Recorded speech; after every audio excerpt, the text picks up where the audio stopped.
All right. Is We've it your got the red birthday, button of Amy? liveness. It is my birthday. It is my Birthday. birthday. I'm not going to say how old I am. I am 29 several times Happy over. birthday. But thank you. Thank you very much. Yeah, no, it should be a fun show. Andy just got back from Distributech in San Diego, and we have the president is on the news right now making an announcement about the EPA, which has got implications for the data center industry. Shocking there. Thank you, President Trump, for giving us current events to talk about. But before we get started and all of those fun things and all the things we want to talk about on the Data Center News Show, I'll let my guests introduce themselves. Go ahead, Joshua. Joshua Feinberg from DCSMI, the Data Center Sales and Marketing Institute, and host of the Data Center Go-to-Market podcast. Thanks for the invite, Amy, and for curating this amazing new show. Thank you. And happy birthday. Thank you. Awesome. Very cool. And Andy? Hi, I'm Andy Erda. I'm Vice President of Strategic Marketing for LS Electric America. And happy birthday, Amy. Hola. And my birthday present was early because we're sponsoring your podcast. You are. And I'm very grateful. Thank you so much. And Mr. Howie. What are all these labels? All right, introduce What yourself, the sir. hell? Do I need to be branded? You do. You need to be branded. Yes. All right. Fine. I have LS Electric is the sponsor of the show now. You got to get with it, Howie. Thanks, LS. Thank you. Introduce yourself, sir. I know everybody. You think everybody knows you, but they might not. So you're welcome. Introduce Howie. Howie. Yourself. Hey, Howard Berry, Avis Young, all things data center real estate. Awesome sauce. You're not busy, are you, Howie? At all, are you? Never. No, not at all. Hey, happy never. birthday, Amy. Thank you. Thank you very much. I appreciate that. What are you, like 25? That's awesome. Yeah, 20. No, I'll admit to 29. I'm 29. I'll admit to that. A couple of times over. 29, for sure. For sure. So let's talk. Let's talk about. Where'd he go? All right, everybody's talking at the same time. Go ahead, Howie.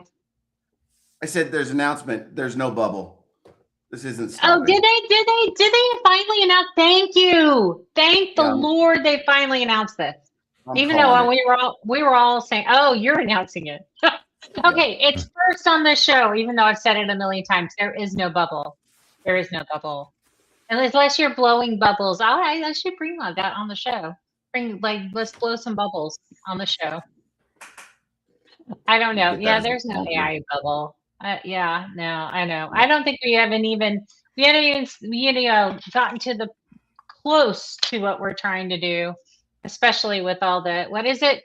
I was at PTC and they said, and there was 1.2 terawatts with a T, of stuff sitting in the interconnection queues across the United States. Terawatts with a T, which I thought, I'm like, I know in Texas there's 230 gigawatts. So, we're like, what, 1/6 of that. Yeah. But yeah, Andy's going to be very busy for a very long time making transformers and switchgear. Because our grid was not ready. Not me personally, but there's a bunch of people behind that. That's for sure. Yes, for sure. I know. So 1.2 terawatts of the T. All right. So President Trump likes to give me fodder to talk about.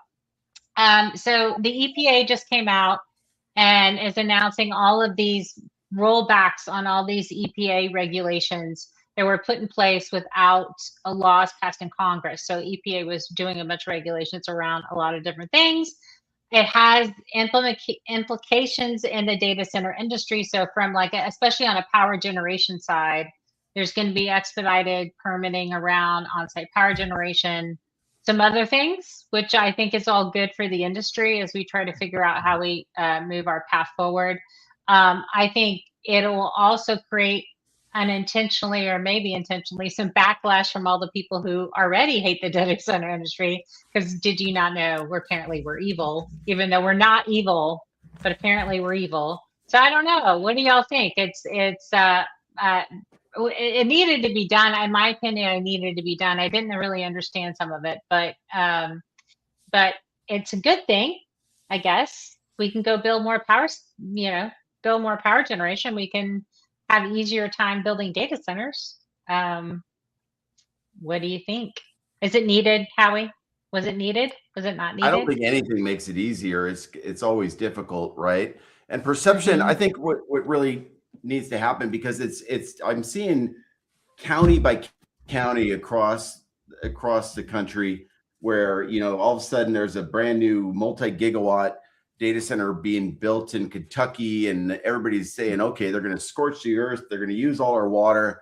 We just had one. AWS is building one here in Silicon Valley down in Gilroy, and everybody was up in arms about the water they're using. But if you look at the EIR report, they're only using 20,000 gallons a day. And then of that 20,000, it's actually getting recycled. And then so somebody came in finally and educated the locals of what was really going in here. And it's the same story everywhere. Are you going to raise my electricity rate because the data center's coming in? Are you going to use all the water and we're not going to have any water anymore? Nobody wants to see a data center, and particularly in a rural area, I could see that being really difficult to see a big giant building going on. I'd love to hear what Josh thinks about it. I think a lot of the misinformation is stemming from a couple of different places. One is, if we go back 10 years ago, no one outside of our industry knew who DataBank or QTS or DigitalBridge or Equinix or Digital Realty was, except when they showed up like with Jim Cramer or something to give a quarterly earnings report. And then all of a sudden, Sam Altman and Jensen Huang made all of this stuff household names. So a lot more mainstream media outlets who don't really understand IT infrastructure, let alone what's happening, the nuances of what's happening, are all of a sudden covering this and having really strong opinions. Second, there's a lot of community stakeholders that are weighing in without complete information. And I think a lot of this crisis with the misinformation has been exacerbated because there's a lot of people that work for large companies that have been, for lack of a better word, censored from having any opinions that they can share on LinkedIn or appear on. I see it firsthand. I'm 2 years into hosting this podcast, and it's a couple dozen people from long careers in this industry who very badly have wanted to appear on the podcast. And their employer said, you can do that as long as you quit. You can't be an employee. You can't be an employee on our payroll and have a public opinion, because our CMO, our marketing PR agency, whatever it is, has to give cue cards on what you're allowed to say. We couldn't possibly have any media training or guidelines that would allow people to be more empowered to come on and talk about these issues. So all of a sudden now what's ended up happening is you've created this massive bottleneck where the only credible sources that actually own the industry are concentrated in 24 media companies globally. And once you get beyond that, it's good luck that the reporter or the journalist covering it has anywhere near the level of information and context and experience that they need to have to actually explain it. So in an ideal scenario, what you and I do, Amy, would be much more normalized and a lot less of the exception. And people would realize that this is just another part of communications, in the same way it's just expected that you have a professional LinkedIn presence in the 2020s. Yeah, no, I agree. I mean, I've seen some of that too, where people come on the show and they didn't get the blessing from their communications department, and I've gotten the hate mails afterwards about they want me to take the series down, and I went, too bad, so sad, man. Taking it down. But yeah, it is interesting. I think it's unfortunate because we need more voices promoting this. I know Meta started their commercials, and I know that I think there's this PAC being formed and some other things. That's the rumor mill, that there's this PAC being formed. But we do need someone to say something in the positive for the industry. I mean, even the state of Texas now what they're going to do with some of the folks in the ERCOT queue. It's being tossed around that in order for you to get interconnection to the power grid, you have to disclose how much water you're using. That was being tossed around like today.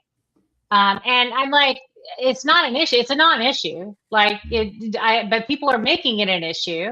And so I just find it interesting. And the water thing, by the way, is we're not as open disclosure as California is, but in the state of Texas, we're not.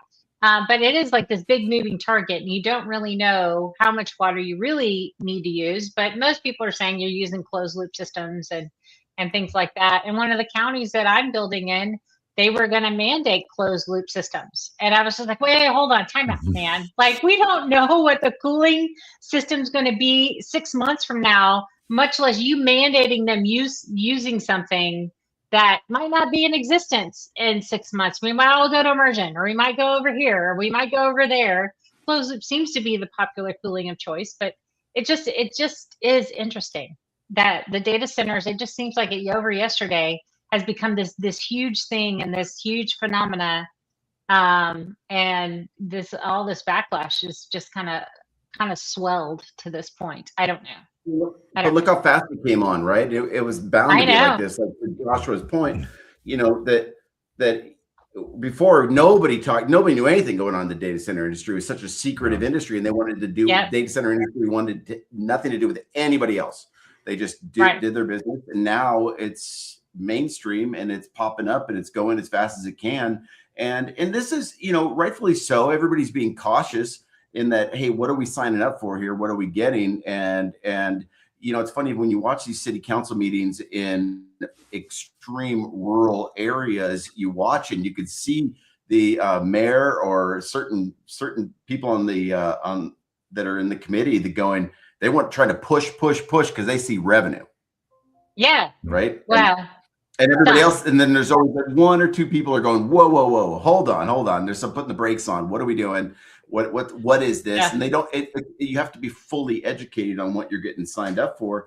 And it's a complicated business. There's a lot to it.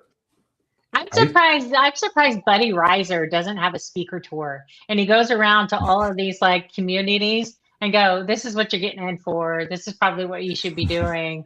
I'd be his agent, man, because you think he would be in popular demand, but I don't know. Go ahead. What's interesting? Isn't Curtis doing that? Oh, sorry. Who? Curtis? Isn't Curtis like IDC? Whatever. IDCA. Yeah. Not as much, I don't think, but go.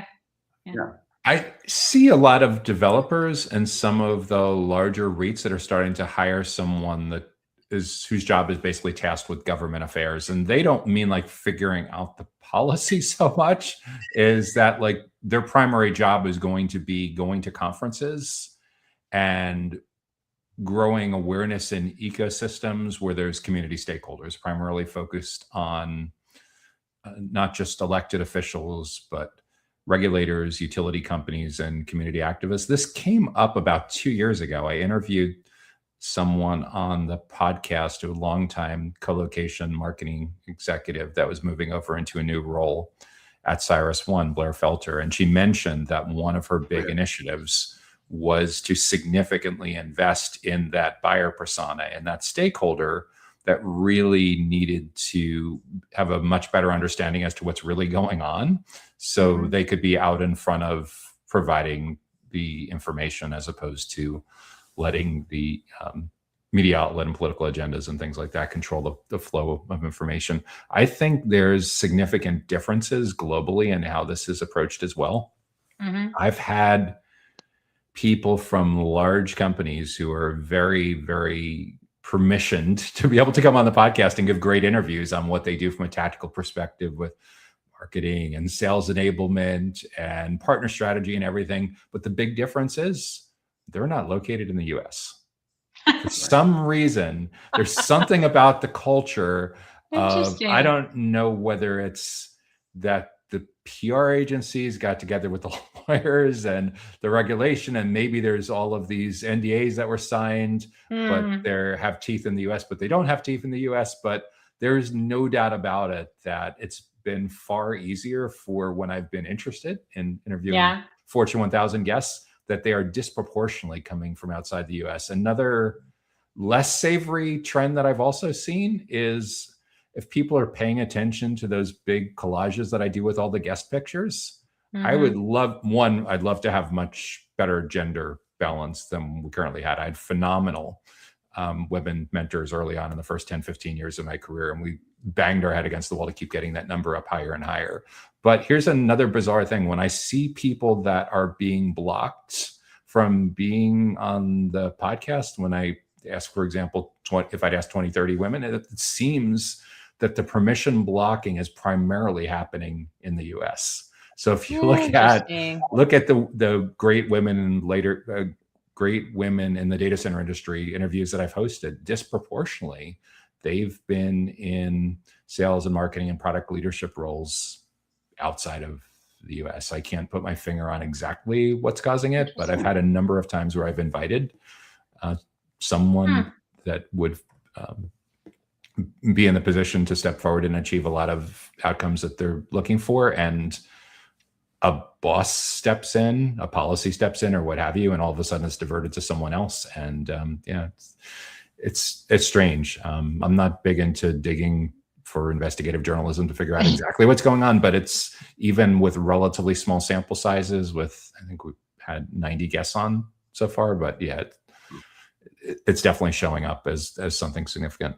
Yeah, we got to work on that industry, people. Like, I know y'all all listen to me, so I'm just telling you, we got to work on that. I would love more diverse thought, and especially if you're trying to, even from a like hiring, like people got to know about these jobs and what people are doing, and have representation, and see that, oh, somebody like me works in this industry. We had last week was a really cool show. We were talking about getting veterans into the industry. And so I had a bunch of recruiters that are, and actually other folks like from on the solution side, talk about this topic about how do you do this? How do you get more people interested in it? And if we're not talking about it, and we're getting, and we already have a labor shortage, and we're getting creamed in the press because we're evil, no one's going to kind of want to come work for you, right? So this is going to exacerbate the problem. So yeah, it was definitely interesting, and so, but it was a great show. And I had my son, because he's if I have to pull out a veteran, or I have a veteran that's like looking for, or would be looking for a job, this is a definition of my child. And so he was the guinea pig. So he came on the show last week and got beat up by all the recruiters. So it was actually hilarious. It was fun. There's definitely pockets within, we track like 57 different sectors of the data center industry, split up among operators, tech companies, facilities companies, construction, real estate, and investment, of which your show and most of what you do fits well within there, and then outsource sales and marketing. Among those 57 business models, there's definitely parts of it where it's closer to, I don't know if it's 50-50, but it's definitely not as lopsided as it is in certain roles. Like, for example, in recruiting, in telecommunications, and software, and in real estate, it seems that it isn't that difficult to get the numbers up. I think part of the challenge too is some of, at least in these client-facing jobs, some have turned into having a 50% plus travel requirement. And for anyone that's like mid-career, ain't happening. It's tough to be living out of a suitcase 26 weeks out of the year, 40 weeks of the year, something like that. Yeah, no, yeah. And my kid's a new dad. And so he's like, I want to stay home. I need to stay home. I can't be traveling with a newborn. Like, forget it. Right. So yeah, no, I know. It's interesting. I think the industry will kind of face it. There's two other topics I wanted to talk through, and Andy's on. Andy, are you there, buddy? Your just camera's off. So I don't know if you're there. Anyway. I'm here. My camera's off because the bandwidth is not good, and when I have the video on, you guys are breaking up, so I can't hear you. I see. Okay, good. You're there. All right. So there's been talk about DC to just like no conversion, like DC to AC, and high voltage DC power distribution, and what that looks like. And I think we've had this topic before, but I think it's starting to gain a little bit of steam. And if you do DC power distribution, what does that allow like on the data center side, is there any sort of speed to delivery on power if you're doing something like that?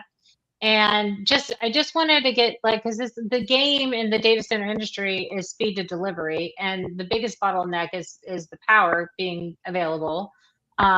So it does this thing where you're just doing DC only. Does this solve a problem, or is it just another way to do it? And I was just going, how is an electrician? So it's one of the reasons It- why I had this on. Telecom was built on DC. Yeah, no, right? Yeah, for sure. So high voltage Here, Andy. DC. So Yeah. it does not solve the problem that you're looking for. It solves No. another one. So It let's solves be another. realistic. Yeah.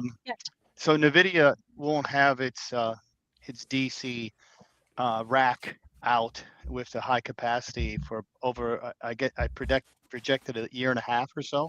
So Okay. that's coming. So but what's happening is everybody is working on all the other pieces of the puzzle that you're going to need to feed that beast. And the less conversion you have to do, the higher efficiency you have, and higher efficiency equals profit because you're saving money and you're also in a compact space of a much larger rack, a megawatt or whatever it is going to be when they finally bring it out with NVIDIA. So one of the innovations that was at DTEC, not only that we were showing, but several other companies were talking about are something that's very, very new in transformers, and that is a DC medium voltage transformer that is made up of solid state components. So that's pretty interesting. Huh. Interesting. So what does Yeah. that do? Explain that 101. You got a 101 actually- for me. Actually, what I'm going to do is I'm going to send you a PowerPoint after this, or a couple of slide decks that kind of shows it better than I can just do from the top of my head right now. But Interesting. I can't say that since it was publicly released on LinkedIn, that about a month ago we were invited with LG, 3 divisions and 2 divisions of LS, 1 cable and ours, to Microsoft campus in Redmond, Washington. And we actually had a section of this device there. So it is happening, and other people are working on it. Because what you want to do, and we also had a DC to DC converter there, because if you look at all the other different types of components that you have, like HVAC and other type of instrumentation, they're all going to they're all going to be DC based. And so that's the trend that we see for the future. The other very, very large trend that I see is, this answers your question on how do we get power to the data centers, is, and we've touched on this before, but the data center developers aren't waiting for the power transmission lines to show up. Yeah. So they're looking at alternative energy devices, nuke, solar, wind, gas, whatever it is. But most of those require, if it's some sort of type of microgrid, they're going to require some sort of energy storage system.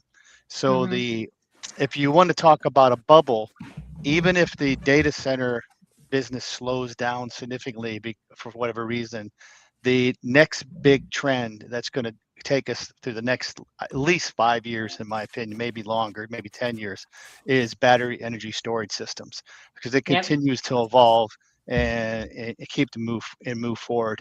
And I honestly believe that there will be technology breakthroughs in batteries in the near term. Solid state, I think, is going to come on. I don't know if there are any other type of chemistries, other than lithium, that will make it. There's always discussion, but there's a lot of interesting things out there where they're looking at old mines to turn them into some sort of energy storage issue, and data centers, to the point where if somebody doesn't want them in their town, like in Naperville, Illinois, I'm in Chicago, had the same bad talking points that you brought up earlier. If this mine is out in the middle of Wyoming somewhere and you've got plenty of energy and energy storage, the data center is going to go in there. So and I've also been up in Canada for several trade shows, and Canada is ahead of us on nuclear facilities, micro nukes, and they're actively soliciting data centers in many areas. And they have a big landmass out Yep. there. So I think they're doing a little. Whoever's doing the data center work in Canada is doing a little better job on the PR. So we might be able to take a lesson from that. Yeah, they don't have. I remember having Michael. He was with Cushwick, and he's like probably one of the largest Canadian real estate brokers. And he was telling me like their entire capacity in Canada is it's like nothing. It's like I don't know, like maybe a gigawatt or 2 gigawatts. Like their entire capacity in Canada. I could be completely lying, but it was something very low. And so, but they are actually aggressively trying to push the data center industry up there. Well, Toronto's like blowing up like crazy. And so I'm surprised there's not more data centers there. But yeah, Well, I understand there's globally there's restraints on nuclear. It's not just by country, because you're still under this same nuclear regulations that you no matter where you are. Obviously, US is going to be a little bit more strict on getting some small modular nuclears approved, but I think you're still going to globally you still have to go through the same process for approval. So my understanding is that right now, most of the stuff that's been approved in the U.S., the only thing, the bottleneck for any nuclear deployment is the fuel. And Oklo has done some pretty cool things around that and securing some of that fuel. But once they secure the fuel, then they're off to the races. So, mine is in the partnership with Oak Ridge National Laboratory. And so they're going to be able to get some fuel from there, and that's what they need. I think some of the designs already been approved, and it's getting through that process. But yeah, I know there's a federal requirement, but I'm not sure. I know nothing. We need to bring Brian on the show again, and let's talk nukes again, because it's gonna be a thing where we have to kind of figure some of that out, right? So I mean, it's right around the corner. We of course. Energization, transformers, breakers, and Andrew, to your, what you do is obviously that is a hold up and getting MEP. But I think the next big one is going to be memory and compute, because there's only so many people building it, right? And that is going to be, I think, our next. If we can get gigawatts of data centers built, it's going to be how do you procure your servers and your memory. Memory is the big one, right?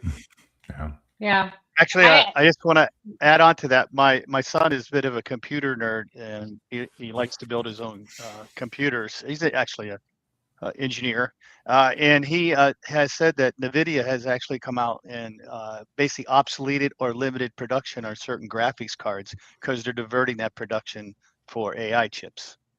So to your point, Howie, that's going on right now. Hynix, Samsung, watch them.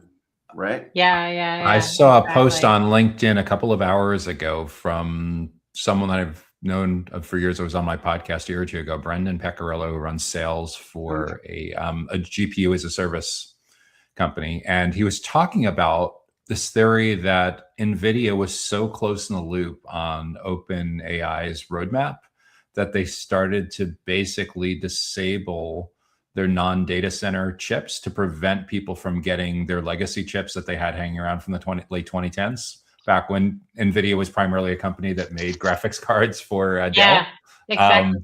And stacking enough of them together and being able to run inference and stuff on it. Oh yeah, right. Like I have a GPU sitting underneath my desk, and it's a gaming PC basically. But it's a GPU. It's a RTX 5090, and a lot of the early research on AI was done on that exact card, right? That exact GPU was what they were building out like the early AI models and language models on. So I don't think. Well, we'll see what NVIDIA does, but it's kind of interesting. But I'm sure somebody else. That's how a lot of us first learned of who NVIDIA was back around the time when Oh yeah. Jensen was still having Jensen Huang was still having the meetings at Denny's back in like the late 90s, early 2000s. You'd go and order a Dell PC, and the upgraded built-in graphics was like the Intel graphics built into the motherboard. Oh, and if yeah, you wanted which to is spend so an extra bad. $100 or $200 or something like that, you could get an NVIDIA graphics accelerator. Yes, exactly. Yeah, those are so good. It's crazy town. All right, so I want to throw out this topic here since we're about halfway through the show. They're working on new technology where there you can do advanced Wi-Fi, so terahertz Wi-Fi links or wireless links, which I'm assuming this is the precursor to data centers being in space, right? So if you can transmit stuff via Wi-Fi, you're not going to need fiber anymore. We're gonna, like those poor fiber lines. Google Fiber's dead. No, I'm just kidding. But if we can do this stuff wirelessly, then data centers in space becomes more and more real. But there's research into terahertz wireless links, suggesting that Isn't that the 5G thing that Verizon's trying to expand on? I don't think so. I think this is like a larger than that. Well, like it's like mean 6G. Like is this like TG? Like I don't know. I'm like we need to get a connectivity person back on this show. But can you imagine not needing fiber for a data center? You can do it all wireless. You can just put them anywhere. You can just have a data center in your house. No. There was a partnership last fall announced between Nokia and NVIDIA. I don't think there's been that much commercialization on it yet, but it was designed to do something similar. What you were describing that with the data centers in space, a lot of people are speculating that the reason that Elon Musk wants to merge together SpaceX and xAI is exactly for that. So if you think about Starlink's capabilities and the rockets and the big data center that he's playing with in Memphis and all that, imagine it bolted onto something like an ISS kind of thing floating around in space. So do you know how many Starlinks he has in space right now?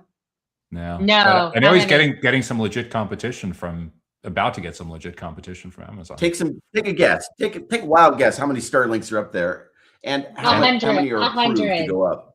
10,000. 6,500. Yeah. 6,500 Starlinks are already in space. Wow. Yes. That's crazy. With 12,000 approved. So, he wants to colonize. He wants to colonize the moon. He started with Mars and then he kind of settled on the moon. But in order for you to colonize the moon, having a data center there is going to kind of be crucial, right? So they're going to have to figure out how to get data or something from the moon. Back up that other spaceship that fell over. Remember that one? Oh, poor Lone Star. Oh, poor twice it fell over on that damn solar panel. Well, it's kind of like side heavy, you would think. But anyway, I don't know space stuff. I don't know, no idea. But yeah, I mean, it is definitely interesting. But yeah, if you can do, I know you're shaking your head. We'll never have a wireless data center, but you never know. I mean, the advances in AI is allowing us to do advances and to do research and development a whole lot faster than we ever could. So maybe, who knows? I mean, I think it's definitely interesting. Definitely. I watched a really interesting podcast this morning. It's called Lenny's Podcast. You guys ever heard of it? Yeah, Lenny's newsletter. Yeah. Mm-hmm. Yeah, he did. Mark Andreessen talking about what AI and jobs, and Mark's point was really interesting. And if anybody gets a chance to watch it, it's really good. And he talks about how, and this is where I go back to the memory and compute is going to be the problem, because it's not so much the workforce is going to be wiped out and taken away. It's that more tasks are going to be managed by, AI agents. So all those tasks are just be more efficient. So you're just going to be more skilled in more things. You don't have one skill, you have multiple skills, and then you have AI managing all that. So his view was more that there are some jobs that will go away, but more of the work that you do, you're going to be more efficient because of the AI. Oh yeah. Yeah. You still need us to manage it, to run it, to Yeah. query it, Yeah. whatever. It's Yeah. changing the nature of what entry careers are going to look like. I saw a couple days ago, PwC Absolutely. made an announcement that entry level staff could only work in like one of 15 offices now. I guess the theory is that they want to have a lot more support and infrastructure for people at the very earliest stages of their career, and they're not doing it across the board in all of their offices. So there's already, do you do line of sight with saying that that's directly as a result of generative AI? It's probably at least partially. Yeah. No. His point was interesting because he said that, we haven't had this big of a change. Like, you look around, just go outside and you'll see old bridges, old rail, old infrastructure, power transmission. Like, we haven't had this big of a change in our history that in what we're going through right now because of data centers and AI expanding. We've been running the same old system. So now the way that workforce operates is going to change. Mhm. The way Yep. that we do our jobs are going to change. Like, to your point, job descriptions, they're going to change. Oh, Yes. sure. So can Yeah, I jump make in. a Yeah, yeah, jump- comment? Yeah. yeah. So first of all, I'm Yeah, finishing come on. my last 8-week course on AI on Friday. If Amy, if you want to, I can ask the founder of the company if he wants to come on and talk about AI and job creation and stuff. But Sure. I would just like to leave you guys with this. It's a tool. Mhm. Since I come out of a sales marketing track most of my career, when they invented the telegraph, it was supposed to be the death of the salesperson because everybody was going to use the telegraph to send their orders in. And then the telephone, then the fax machine, then the internet with email and web, Amazon type of companies. So I just look at this as another tool that we need to learn and use. And I can tell you right now that there will be some suffering for people that don't adapt to it quickly, because if you're I work right now with a lady in Milwaukee, Wisconsin. I'm in Chicago, who is a graphic artist / marketing person, and she's wonderful to work with. To help do ad layouts and banners and all that stuff, since I don't have that in house. But with AI, I have done something that I was told was impossible from graphic artists. I've been able to take a low resolution picture or graphic, Yep. and with the right commands, turned it into a 4K or 8K graphic, high res. So that's that, It's and I did crazy. that in an hour and a half the first time. Okay, so once you have the process down, it'll be minutes, not hours. But Yep. the key is AI is going to impact jobs, but like anything, we all talk about retraining and all that kind of stuff. Well, I'm in the fourth quarter of my career, but luckily I've always liked to learn new stuff. So I'm very happy to learn this and apply it.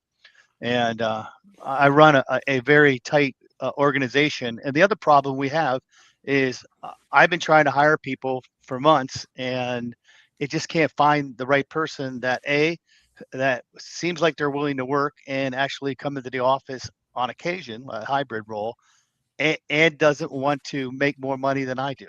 So it's that kind of thing. That's so true. It's quality of work and pride in work, right? Yeah. Yeah. Is that a because the majority of the workforce now is millennials, or what are we thinking that where that's stemming from?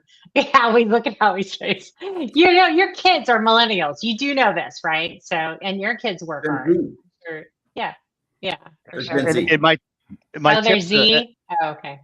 my tip to young families is that it's a pain in the ass, but make sure your kids have shitty summer jobs, because then they will understand the value of a good education. Yeah, there you go. That's a good Love one. that. Yeah. It is a good one. It's a pain in the ass dragging their butts around. Yeah.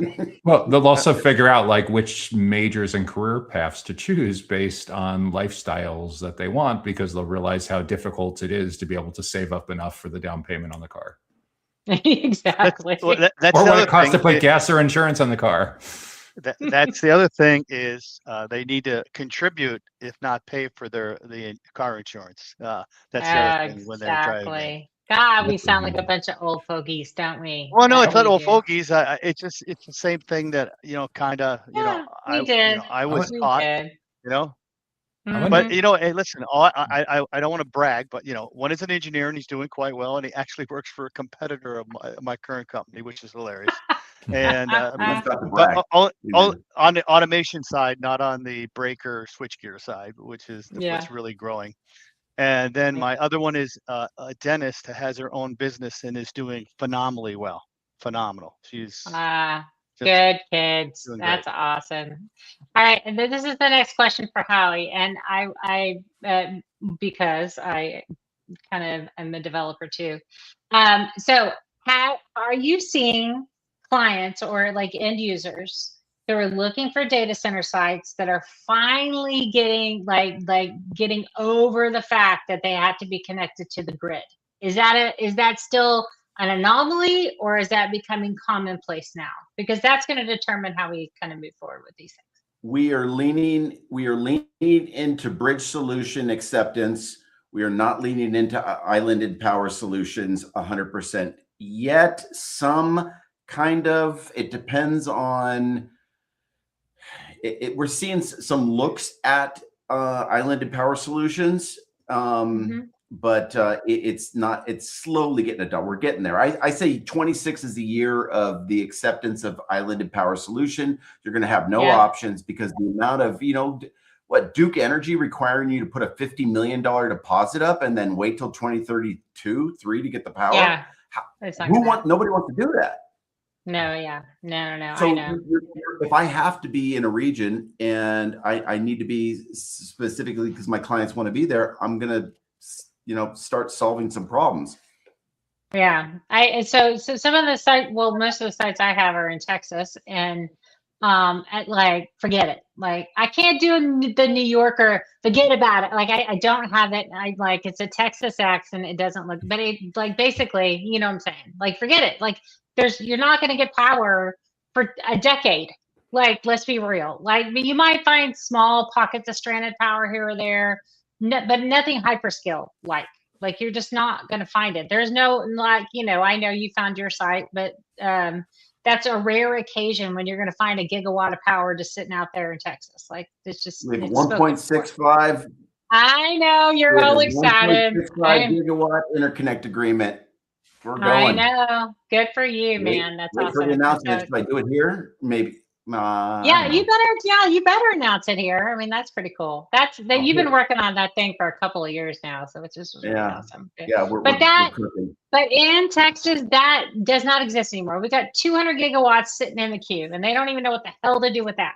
So, so they got it. Like, I don't know how we get them over it, but it's either that or they're just like, finally they just exasperatedly will just say, okay, fine. Whatever. But yeah, I mean, we have our stuff sitting in interconnection request land, but we're not gonna, they've already kind of said, Amy, you're not gonna get anything to your site for 10 years. Like, just be ready for that. Right. So, which I find it's gonna be the only choice. It's coming. That's the way we're going. Yeah. Okay. Well, that's good. I mean, as long as they're willing to, it's going to help us, solve problems in different ways if they're not mandating that, because we're just beating, all of us developer people are beating our heads up against a brick wall because we just can't get it to them. Like, there's just we're trying, we're doing everything we can, but we be can't patient. Get it. It'll be valuable. The same thing, Trax model, they go out and they're buying up land with power. And they are getting interconnect agreements, but they figure the hyperscalers are going to want it, and they're holding on to it to basically give that to the group. You'll want to get in the queue. Yeah, go ahead. Yeah. Sorry. Yeah. I got cool. Yeah. All right. So I disproportionately tend to meet a lot of CEOs and founders of like what most people would consider like a Series A or B company that's trying to do something innovative to move the needle on that, like ECL trying to normalize hydrogen fuel cells, Turbine X trying to build a business around liquid natural gas hookups as alternate power. There's a lot of that. An interesting one too, Andy, that came up last fall is I interviewed Tim Heidel from Veer up in Massachusetts, trying to advance superconducting with basically sending a lot more energy over the transmission lines outside of the data centers and within the data center campuses themselves, because that's a big bottleneck as well.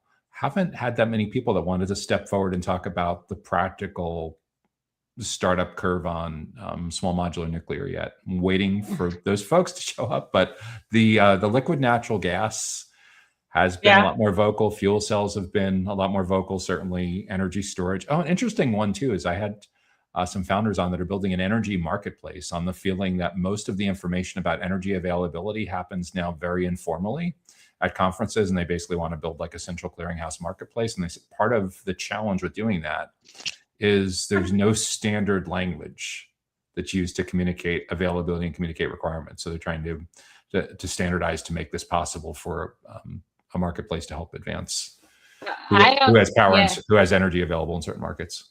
Yeah, I don't think that's a challenge. The challenge is that it's held tightly close to the chest of the electric providers. Like they don't communicate, right? So you can have energy flow models tell you, oh, at this, based off of what's available today at this substation, there's this amount of headroom capacity. Like there's software that'll tell you that. I go, but you don't know what's sitting in the queue. No one has any idea what's sitting in the queue on that substation. And so therefore, if it's got 500 megawatts sitting there, great. That doesn't mean you can go take it. And you might even see what's the amount of upgrades that are on that substation, because they actually have a PUC number, but you don't know what else has been asked for there. So it's like this big unknown. And I love for them to solve that problem. Please, hallelujah, solve that problem, because now Google doesn't have to go place bets on 15 sites. Yeah. They can go, we know exactly where everything's sitting. Let's go find land here, because we know exactly what's available on any given substation at any point in time. That would be great, but that would require all the electric providers to play ball. Is that a lack of transparency? That's not an EPA issue, though. That's a state by state issue where they'd have to decide to be a lot more transparent. Yeah, I think so. I mean, they'd have to have a summit at the White House where you invite you would have to have CEOs to agree to. Yeah, exactly. They would have to agree to, number one, upgrade how they do their electric provisioning, all their systems, to be able to provide in some sort of clearinghouse. What do we have available where, right? And it's just right now, it's just not available, right? They'll report out, like ERCOT will report out, we've got 230 gigawatts sitting in the queue, but you're not going to know where. And you might know maybe, and so that's how they're doing the cluster process, but they're still trying to figure that out. They passed Senate Bill 6 last year. They had a first hearing on it September of last year. They still don't know how to enforce it. And they're trying, and not to their fault, they're trying to figure it out, because it's just they're being inundated. And it's just like a crazy problem to solve. There's so many archaic pieces of it. It's like, which do you solve first? You had someone on last summer that I met that I ended up having on the Data Center Go to Market podcast, Jake Anderson from PV-Case, and his entire company's value proposition was being able to better estimate what grid availability is in a specific area, because before that, you told the story of having to drive around and literally trace the power lines in the car, as opposed to exactly. Yeah, they've got the best software. PV-Case does, but they still can't tell you what's in the queue. It's a false indicator, like to your point, Amy. And I love those. They're pretty slick systems they've set up and they've created. But again, until I'm sitting down with the utility company and they have to balance a load that like to your point, that 500 megawatts is sitting there. That might need to sit there to balance the load, and you got to worry about different seasons and weather and heat And so there's so much to it that you can't just look at a system and say, okay, this is curtailed power sitting in this area. It kind of helps, but at the end of the day, it's you got to go through the process. And I've got sites where we're entitled, ready to go for development, industrial. We've applied for power, but without an end user, we can't get the real story from the utility company. And and an end user doesn't want to step up and go down that road unless they have a better story from the utility company. Exactly. It's a chicken or egg thing. And they don't want to, they ask you, I got in before a lot of the ERCOT people started requiring that. Are you the actual person that's going to pay the electric bill? And so, of course I lied, said yes, but we're not. Like, we're going to sell this to somebody eventually. Did I say that out loud? I did. I think it was I don't know, but at the end of the day, that's silly. I've been a developer for a very long time. I've always put in my interconnection request. I've always known I was going to flip whatever I sold this to, and mandating that that's the person because they're trying to get rid of these phantom requests. I get it, but you can't do that as part of this process. You'll never get anything done. Like, it's crazy town. I know. I'm venting. I'm sorry. Can you tell I've been working on some sites? It is definitely crazy. So what do we see? What do we see as far as on-site power generation?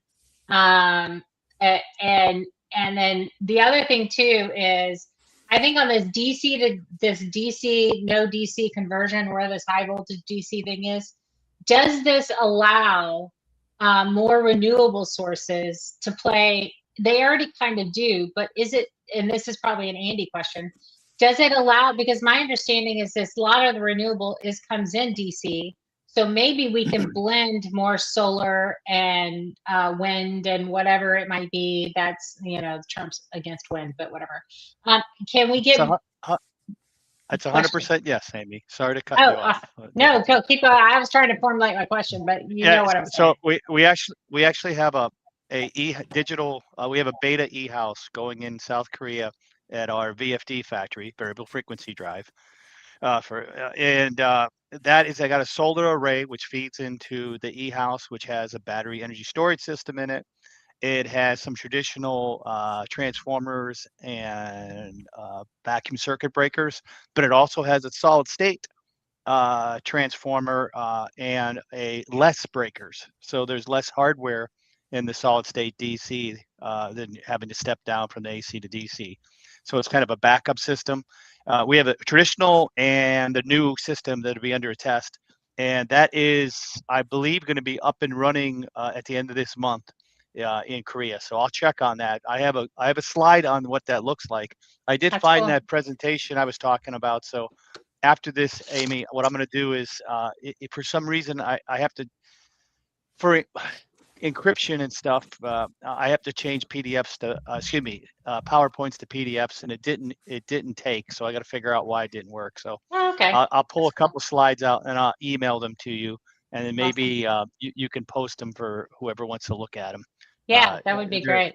These were shared publicly, so there shouldn't be any. There's no confidentially on the bottom line, so we're not causing any issues with IP or anything like that. But awesome. And this is a lot of this stuff is exactly what we had at DTEC. We were talking about. So that's cool. So we're gonna end it. Sorry, awesome. I feel comfortable sharing with you. But my point is, you're right. DC solar coming directly into DC is going to be more efficient, and it is the way for hopefully bring on islanding, right, Howie? So you have your own. Everybody wants to have their own power generation in their own facility. I'm a big believer that microgrids are going to take over the world in the next 20 years. With you. I'm with you, Andy. I always say, why does a mission critical facility need to be hooked to a 500-mile extension cord? Exactly. Well, I guess you have to blame you have to blame when the grid was laid out 100+ years ago. That was their design, right? Yeah, I know, yeah. right? I know. That's Heat crazy. reuse is edging ever so slightly closer to having a little bit more footprint in the U.S. That British company that famous for heating the swimming pools with the data centers, Deep Green, Oh, yeah. that I've had on the podcast a couple of times. They're trying to push a project forward in Lansing, Michigan, and I guess part of it is they need to be in an urban environment where there's a district heating grid that can actually get value from that, as opposed to the building just being totally adjacent. But yeah, in theory, there's a lot of cities in the US where it's really cold during the winter, that if they could make a significant dent in chipping away at some of those energy costs. Yeah, Maybe it's not just San extreme Jose. northern costs. I look at with the big cold snap we had a couple of weeks ago down as far south as like Memphis and Tallahassee. And Austin, Texas. Austin, yeah.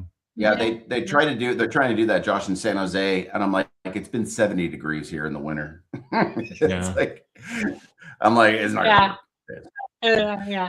Well, at least we don't have to hear any more like heating oil shortage stories, right? If we can, we have the data centers are going to come and save the day. Not only data centers, not evil. We're superheroes, and we're going to come in and save the day. That's my whole point. I'm with you. That's fine. You with me? I have one other thing. We actually have some discount codes for Data Center World and IEEE in DC and awesome. Chicago, respectively. So I'll share that with Amy if you could get that out. And I Joshua, will do if that. you want to share that on your contacts, no issue at all. Okay. Oh yeah, sure. Yeah, just Is there going to be at Metro Connect? When Excuse is me? that one? When is Metro Connect? When is that? 22nd this month. Oh, this month. I don't know. Fort Lauderdale. Yeah. I'm going to be at Intersolar again back in lovely San Diego next week, but it's a short trip. Well, I'm sure you don't mind it from Chicago going to San Diego. I'm sure. Amy, you know what you're talking about? It's a balmy like 38 degrees today with only a wind chill of 34. It's wonderful. Yeah. Oh, It's brisk, yeah. as we like to refer to it in the Midwest. Yes, it's brisk. Yes, with that Chicago wind, it's brisky. Yeah, so I think no, I don't know about that, but Data Center World, yours truly is speaking. So we'll y'all have to go to that one. That's for sure. Yeah, definitely tell me when that is. I'll drag a bunch of high-level Koreans along. How's that sound? Oh, yes, that would be great. And then the U.S. Project Council is having our event at South by Southwest this year. So I'll need to promote that. It's on March 13th. And we are having a quantum panel, like a quantum computing panel with Dr. Scott Aronson, who leads the Texas Quantum Information Center, the Texas Quantum Institute. And and we have other things happening there. But yeah, so if y'all are coming to Austin, come on down. It's March 13th. We'd love to have you. So yeah, that'd be really, really cool.